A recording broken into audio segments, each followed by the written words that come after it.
A month after turning down the video shoot of director Joyce Bernal and actor Piolo Pascual for President Duterte's SONA,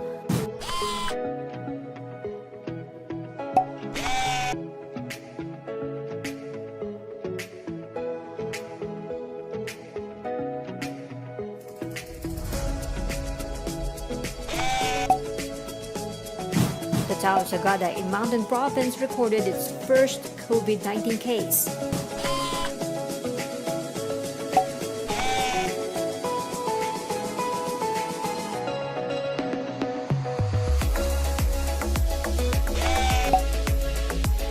Sagada Mayor James Pooten Jr. issued his advisory, placing the town under a lockdown.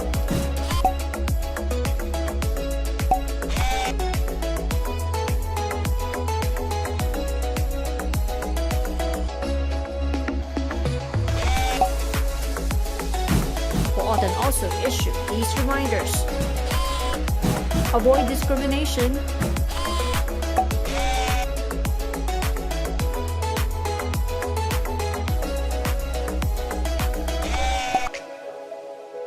and observe health protocols.